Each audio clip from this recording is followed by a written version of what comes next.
Bismillah, walhamdulillah, wa salat, wa salam ala rasulullah. Welcome to Peaceful Parenting Our Teens, week 1, which is understanding teen development.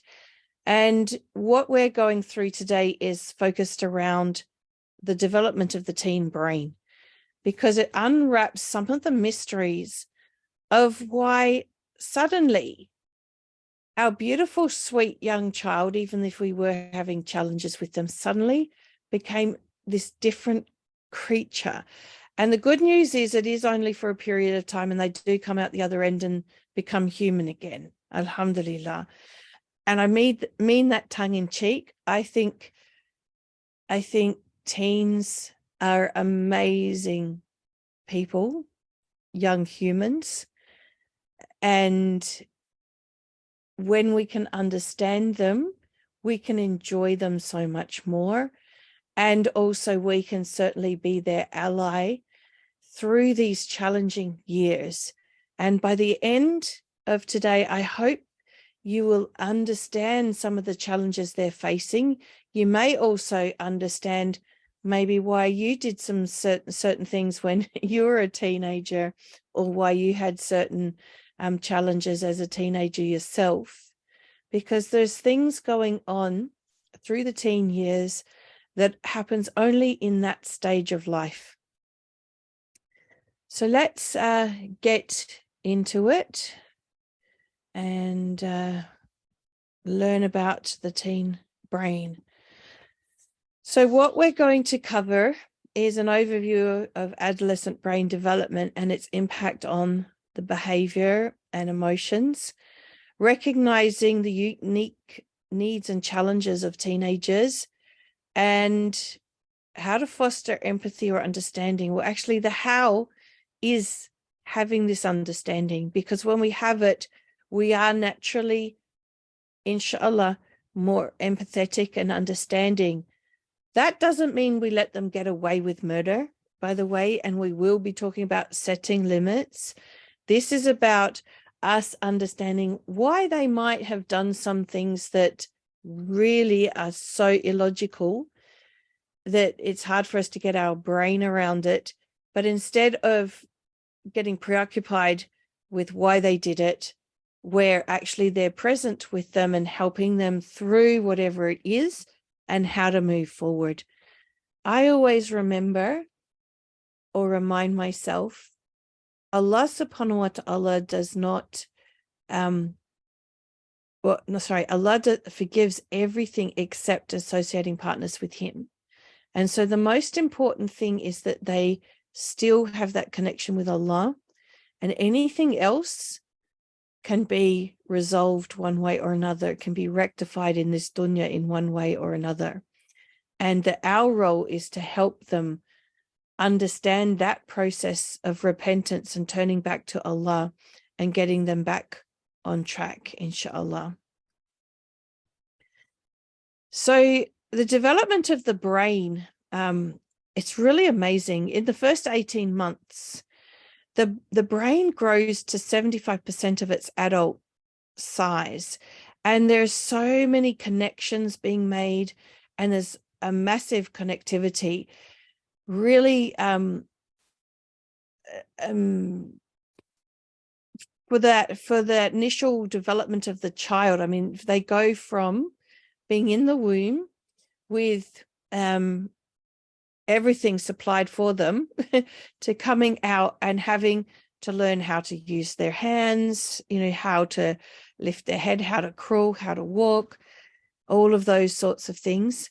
And then the next phase, up to 6 years, there's the next 90% of the brain growth. Now, that doesn't obviously mean that there's the maturity of the brain, as we know. They wouldn't need us if that was the case. But it's just fascinating to know how much of the brain growth is done in the early years. So that's why there's a lot of talk about those early years being the foundational years, because that's when there's this high level of connectivity throughout the brain. And with our life experiences, the connections decrease, because what we don't use, we lose. So that's why they encourage, for instance, kids learning languages early on, because their brain will keep all those connections early on. It's why I guess we talk about the mother tongue, because in those early years, what we heard, even if we weren't speaking yet, what we heard was our mother's tongue. And so that is more embedded in all the connections that we keep than other languages. So the volume of the brain is increasing, but the complexity of neural connections continues well into puberty, and the brain isn't fully developed, or the prefrontal cortex isn't fully developed until the 20s. And the prefrontal cortex is what's responsible for impulse control, good reasoning, good judgment, the short-term memory, all of these really important functions. And so I guess the first thing for us to appreciate is when we're dealing with a teenager, they have a prefrontal cortex that isn't fully developed, which means that impulse control, the ability to reason and have good judgment and all these things, while they are quite developed, they're not fully developed. So we can't expect them to be at adult level at this time. What I see a lot of, and unfortunately I also see it in our Islamic schools, is this expectation that they should have adult level at this age. And that can set them up for failure, and then them feeling like they're not good enough because they're not meeting the expectations of adults. So that's important for us to remember. I'm just going through my notes, make sure I haven't missed any key points here. So the three different phases that goes on in the brain is the newborn phase, where it's all sorting out movement and senses. So eyes, legs, hearing, hands, all that sort of thing. The early childhood phase, which is the second phase, moves on to spatial orientation and coordination, attention, speech, language, that sort of thing. And then late childhood, puberty, and into our 20s, we finish off with the higher order stuff like impulse control, decision-making, social skills, and all of those sorts of things. So they're very much still in the phase of that being developed, alhamdulillah. So we're going to talk about brains in general, and then we're going to talk about how it is in teens. So dopamine is nicknamed our go juice. It is the hormone in our body that motivates us, all of us. We need dopamine to motivate us to do things. Without the dopamine, we wouldn't even be motivated to eat. So you know that, when you smell nice food, there's kind of this motivation to want to go and eat. It's the sort of kickoff of dopamine in our system that gets us to actually take the move and go and eat. So it's our motivation chemical in the brain. Now, serotonin is like our happy chemical. When we have the serotonin, we feel content, happy, we feel good. And then we have GABA, which is what is released to stop the dopamine. And when the GABA kicks in, it kicks off the serotonin. I'm not an expert neuroscientist, by the way, so I'm just going to be talking about these in fairly layman's terms. You're most welcome to buy the book if you want to understand it in further detail. But basically, what happens is the dopamine gets us moving, the GABA stops us going too far, and the serotonin helps us feel good as a result, of whatever it is that we did. So without the dopamine, we really wouldn't be motivated to do anything. And we kind of see dopamine as the pleasure, and it certainly is a part of that. But the serotonin associated with it is the part that helps us feel really good. So dopamine keeps us alive and motivated to get off our bottoms and to chase the things that are actually good for us. Then we have the prefrontal cortex to decide, in fact, whether it is actually a good thing to proceed with. So the prefrontal cortex, which is in development, plays a role in all of this, because sometimes we may be inspired, like something where the dopamine is triggered towards something that isn't good for us. Our prefrontal cortex is what goes, yeah, that's not a good idea. This is all part of how we're accountable in Islam, right? We may have thoughts towards something, but we can see that, this would be displeasing to Allah, so we refrain from it. And guess what? Alhamdulillah, Allah gives us a reward for that. So the fact that we get attracted towards something automatically isn't necessarily problematic, and Allah doesn't keep us account of that. What is problematic is if we go ahead and do that. So I guess this gives us a bit of a clue why teens may sometimes make dumb decisions about things that aren't good for them, because that prefrontal cortex isn't fully developed yet. So that ability to make a good decision around it may be impaired, and there's more that may impair it, which we'll be learning about, inshallah. So the serotonin and the GABA part, the GABA is like the brakes in the racing car. So you have the dopamine as the accelerator and the GABA as the brakes, and the serotonin is the happy feeling. So yeah, dopamine can be incredibly addictive, not from the dopamine itself, but from the the thrill that we get afterwards. There was an experiment. Well, it wasn't meant to be an experiment, but a woman had, I think it was tics or something like that, and they put a probe into her brain to help stop the tics, or to stop something, but they slightly missed the point of the brain where to put it.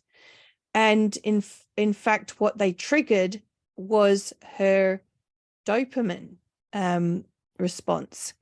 So what she was given was a button to press that would kick off a reaction in her brain, and it was meant to kick off something that was going to reduce the tics, but instead it kicked off the dopamine.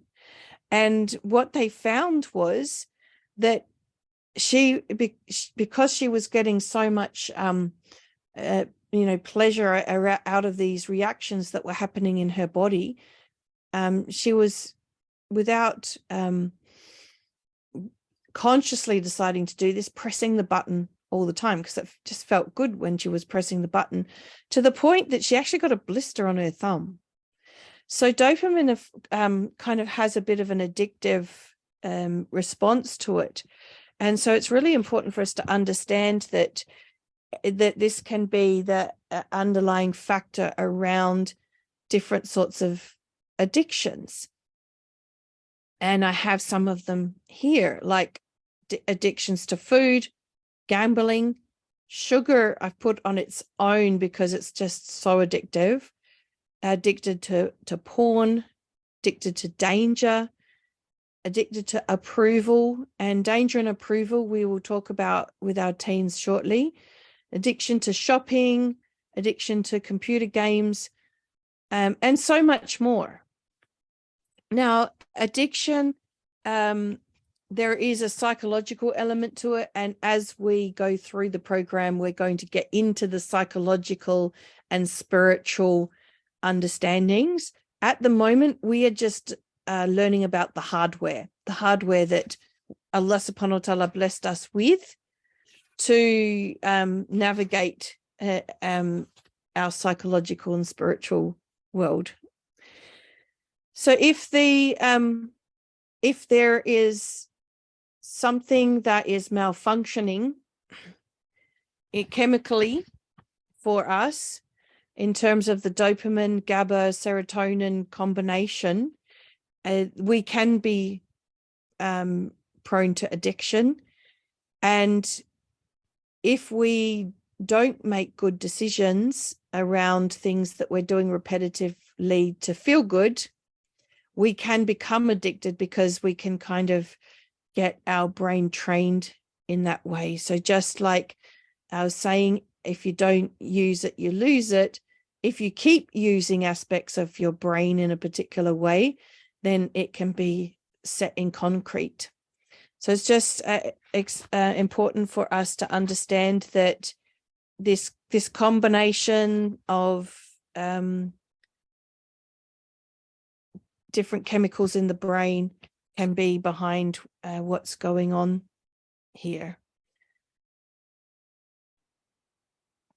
So depression and anxiety are also chemically related here. And by the way, just because we might have imbalances in our chemistry doesn't mean we necessarily need to take drugs to rectify that.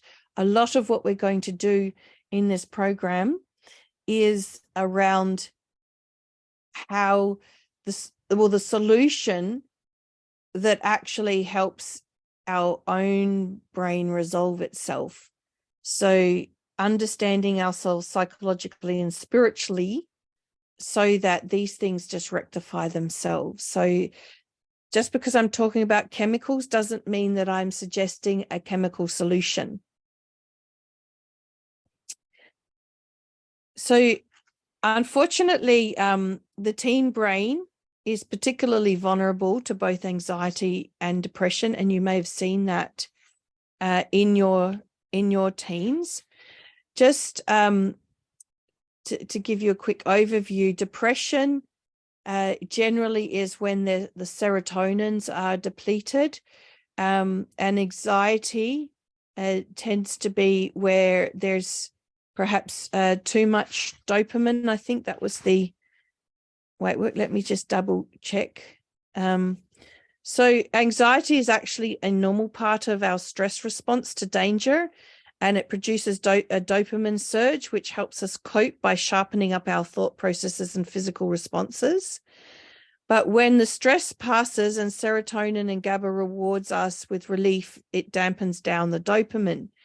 But anxiety becomes a disorder when it is either doesn't go away after the danger has passed, or when we overreact to things that normally wouldn't trigger a significant stress response. And what we'll come to learn is the stress response can just be our own thoughts. And so that's why you can have someone who's very anxious and there's nothing going on to actually make them anxious. So closely related to anxiety, depression is a disorder where the sufferer is unable to recover from bad things when they happen. From a biochemical perspective, we're not getting sufficient reward, serotonin, to lift our mood back to normal.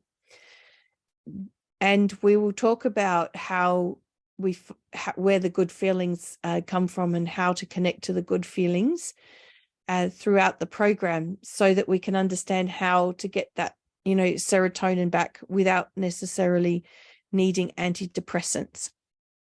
So addiction is a malfunction of our reward pathway that causes our need for dopamine to be constantly there at the expense of our ability to be satisfied by serotonin. And once that pathway is out of balance, we can become more prone to anxiety and depression as well. So there's a connection there between addiction, anxiety, depression. So with the teen brain, it's exacerbated. And here's why. And here's why so many other things are exacerbated for them.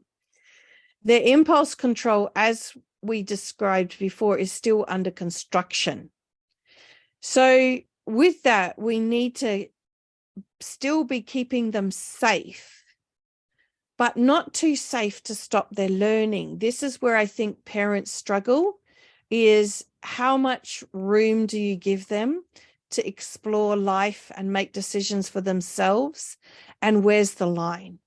And I will be learning about that as we go through the program, about how do we figure out where the line is. Today, let's just stay with the theory of the brain.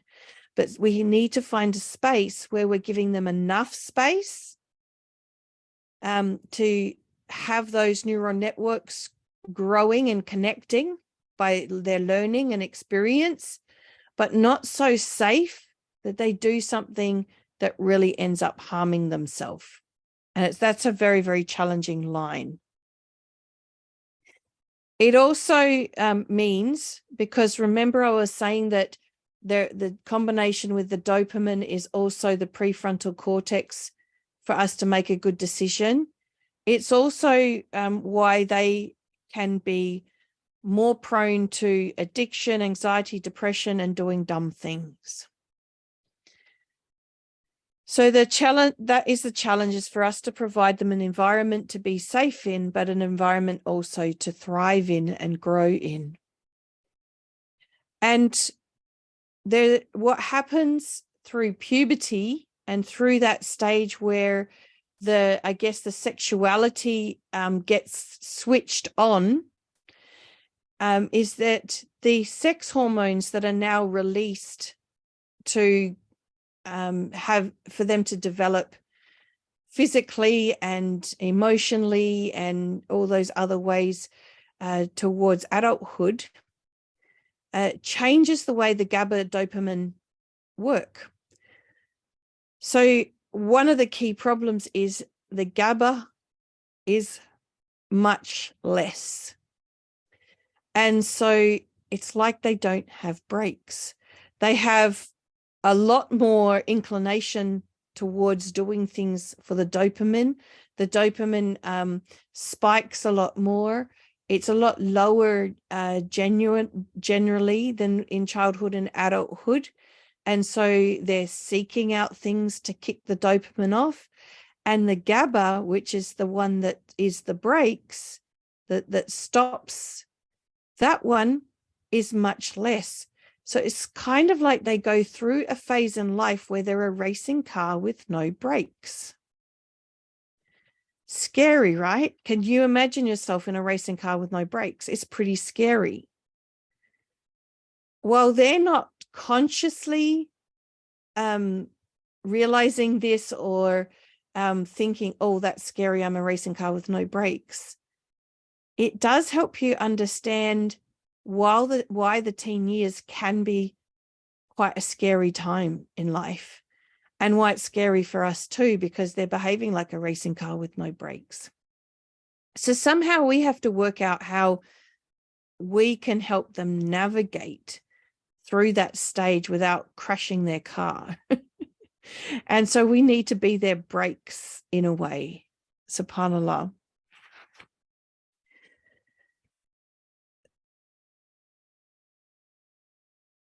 So the reason, just so you understand, the reason for the reduction in GABA is because it's what has held back the hormones that bring about puberty, the sexual hormones, which have always been there from the beginning, but the GABA is there holding them off.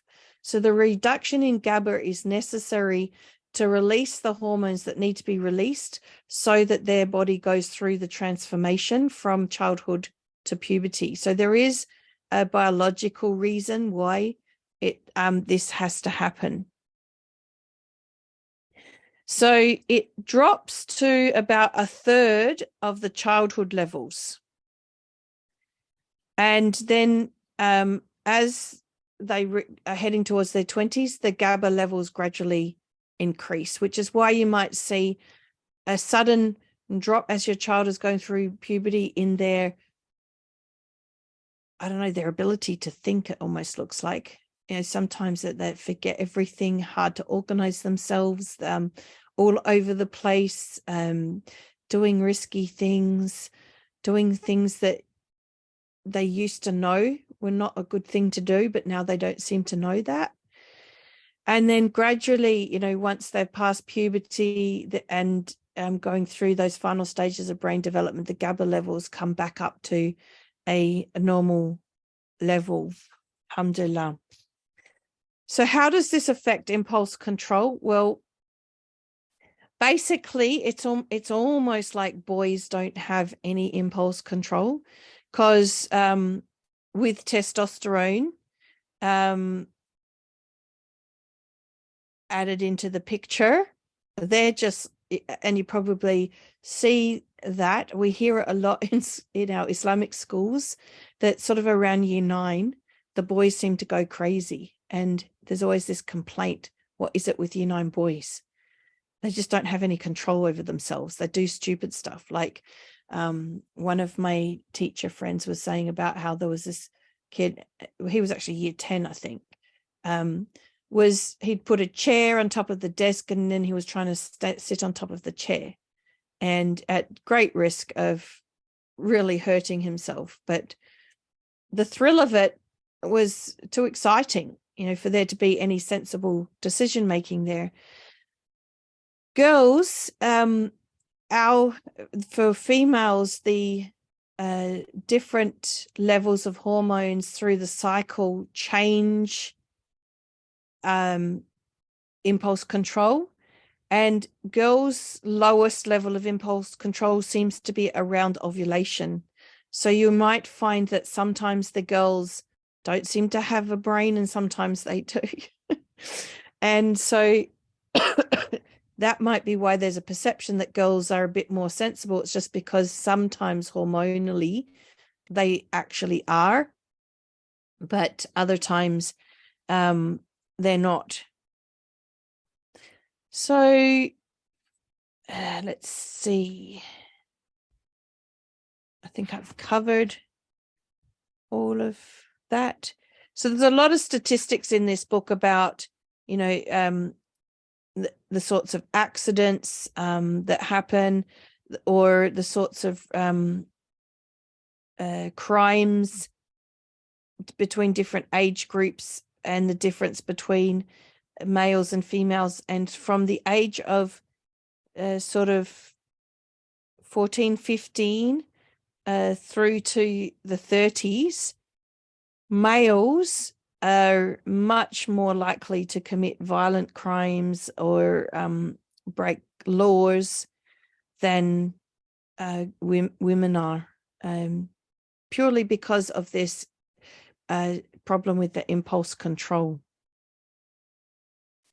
So having low GABA levels on the reward side of the system, as all teenagers do, actually really sets their brain up to become addicted.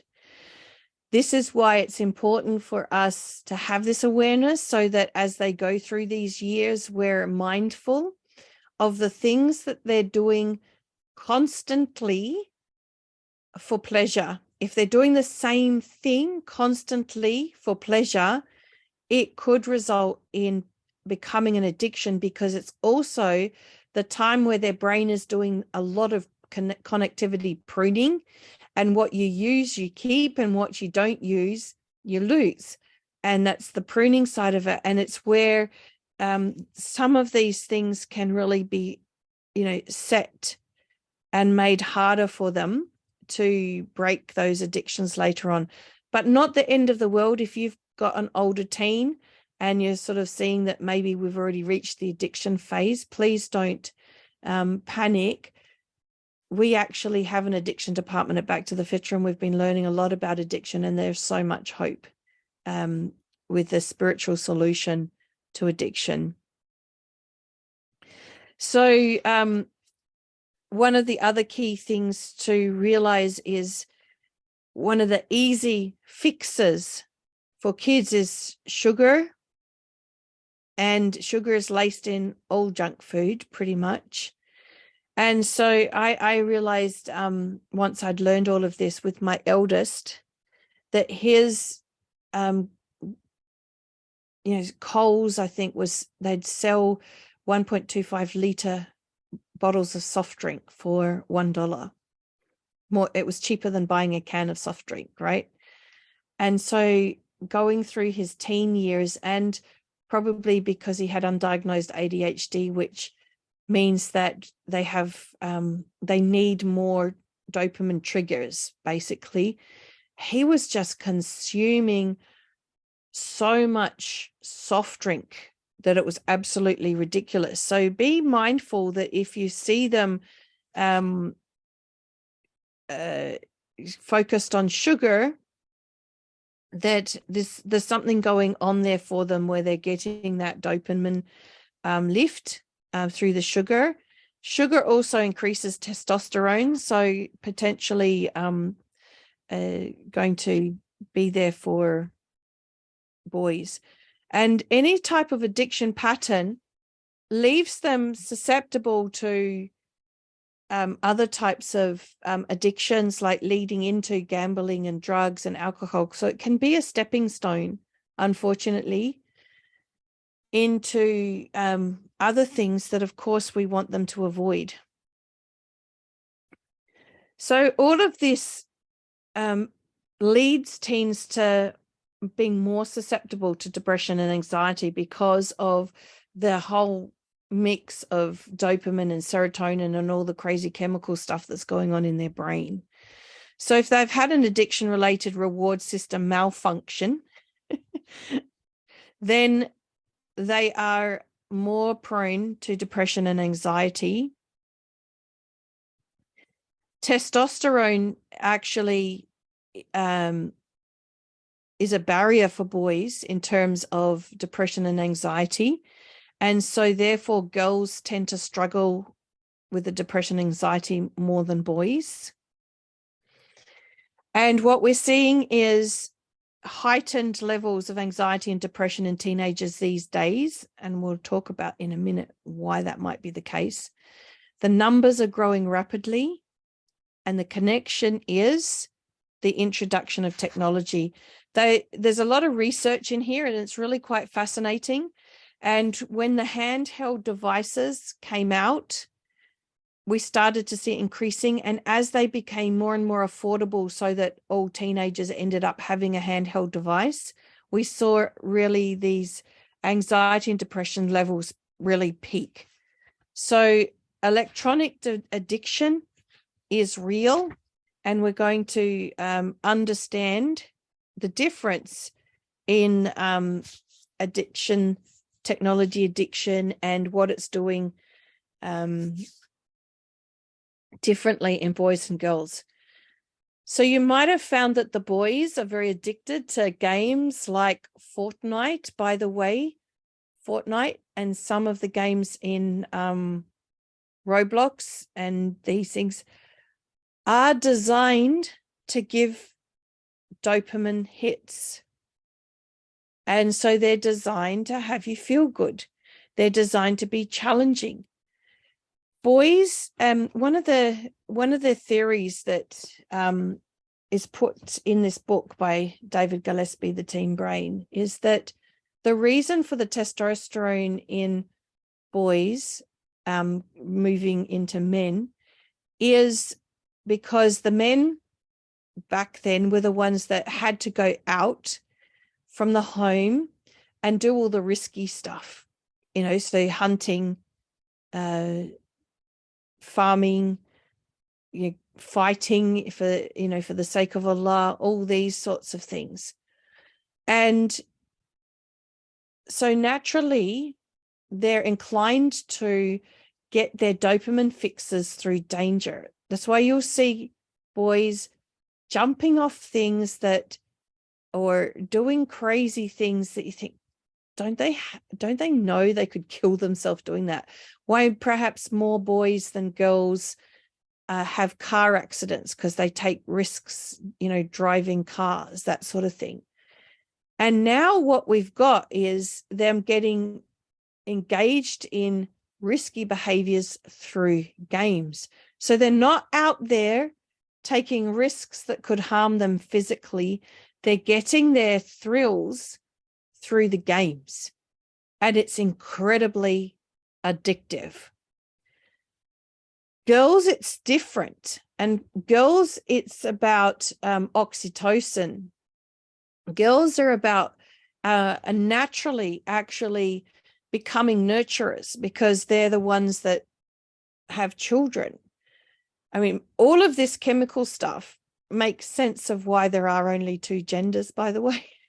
If we teach our kids this could be actually a great way of helping them understand that biologically there's only two genders, and and yes, sure, these chemicals could get all muddled up and people could go and feel different, but that doesn't make them different. And it's only temporary until we get out the other end, unless, of course, sorry to bring in the LGBT and all the other letters thing in right now, but I think it actually makes sense in this moment that if you start giving kids chemicals, you mess with the natural chemical reactions that are leading them to either being a adult male or adult female. And you mess with it at this stage in life, you can understand why as adults they could be quite confused. And you can understand why some people might naturally end up in confusion because maybe there was something going on for them chemically that has messed up the natural process of things. But that's not the dominant situation. But the way things are going, it could become the dominant situation because we could have so many chemical imbalances going on in teen brains that they truly end up believing. We'll talk more about this topic also from a psychological perspective when we get into the psychology side of things more. So for girls with the oxytocin is all about love and connections. And so for girls, it's all about approval. Have you noticed those who have teen girls, how much they need approval, how much they need someone to say, yes, you did a good job. Oh, yes, you look beautiful, right? So for girls, the addiction is more socials, but it's very challenging because socials can be the demise of girls too and really kick off the anxiety and depression, because if they post something and no one likes it or loves it or shares it or comments on it, then they don't get their serotonin hit. They don't get the rush, the excitement they were looking for, and they can become quite depressed and therefore go into a depletion of serotonin because they didn't get the response they were looking for.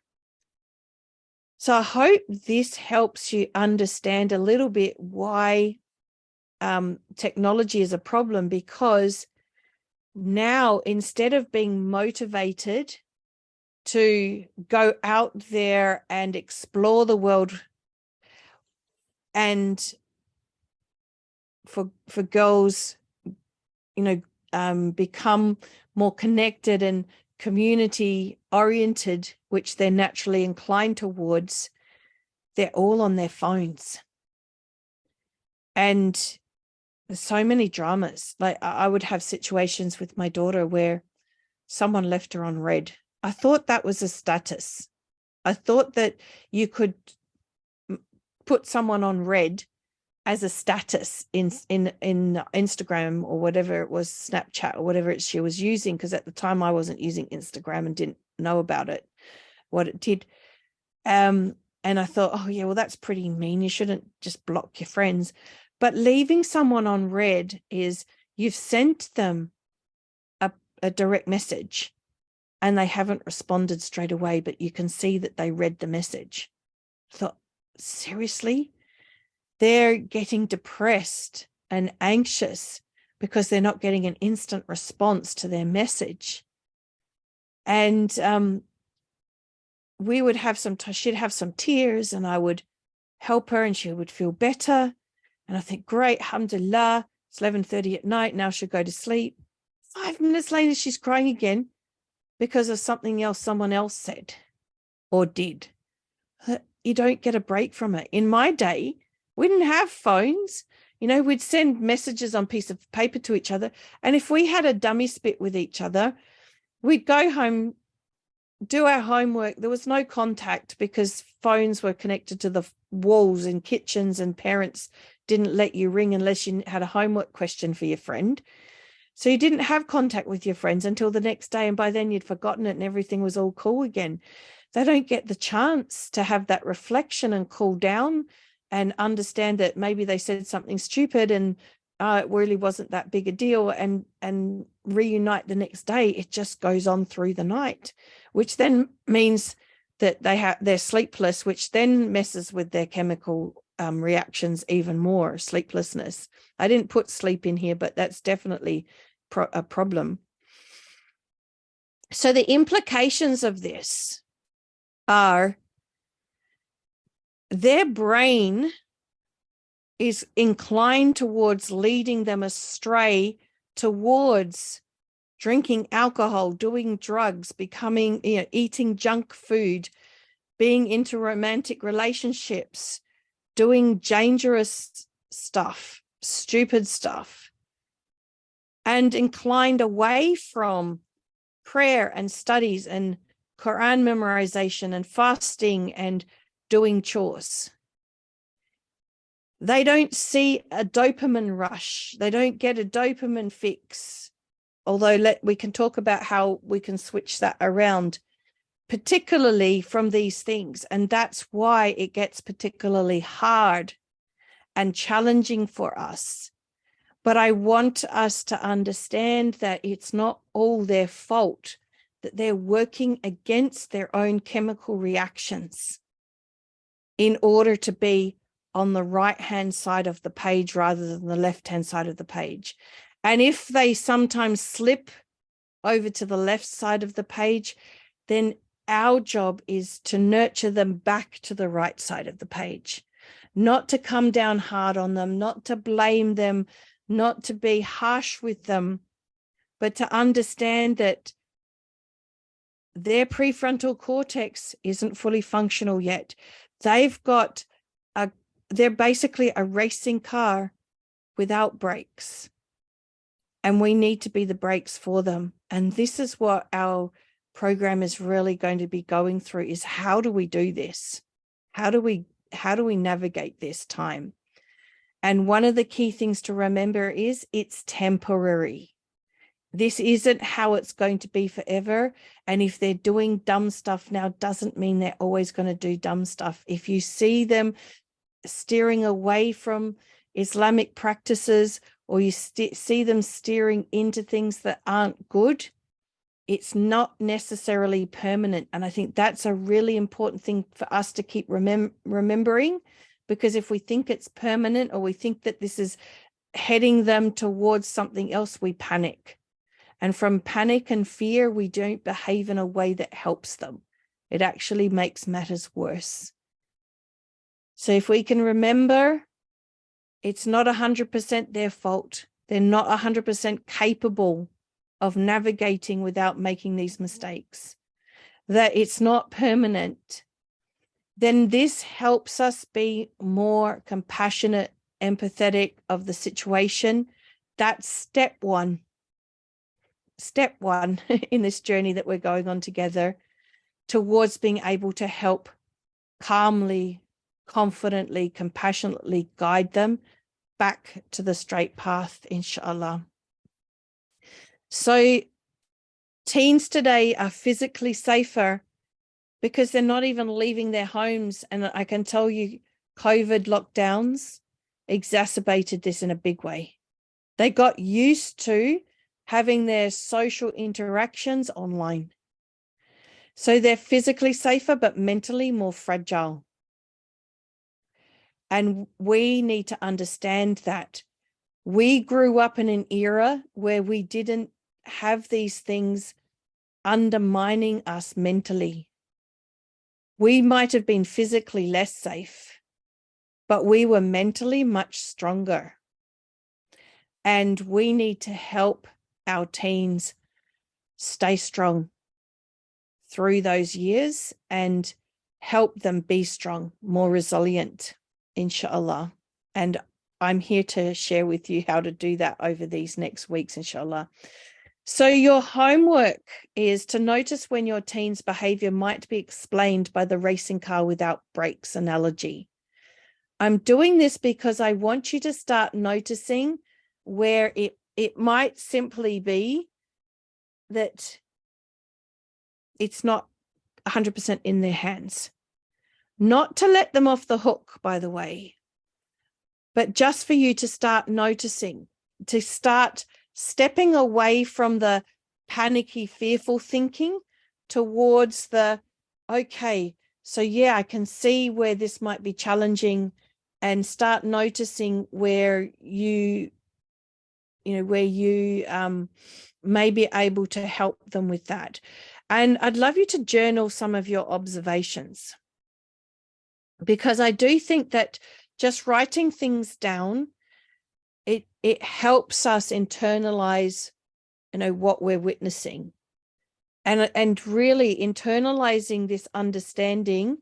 I don't mean internalizing it like you're rote learning it so you can teach someone. I mean, as in when you're noticing risky behaviors or addictive behaviors and things, your first response, internalizing it means your first response is, oh, I know what's going on here, rather than panic, freak out, oh my God, look what they're doing, right? That's internalizing it, right?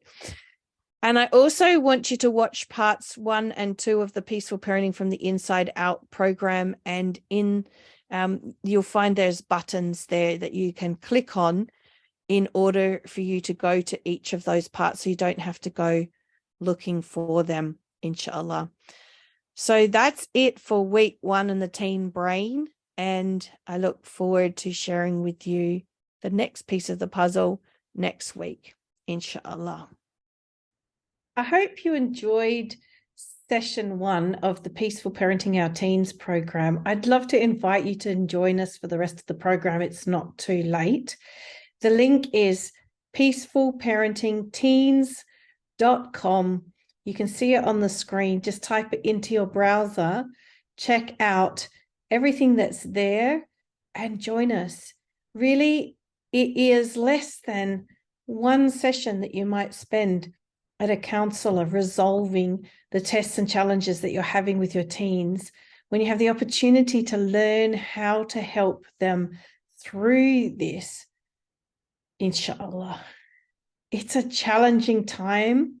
I'd love to help support you through it. peacefulparentingteens.com. Enter it into your browser. Join us next week for session 2 and get access to the recording to session 1 and other resources that we have in there for you, inshallah. Assalamu alaikum wa rahmatullahi wa barakatuh.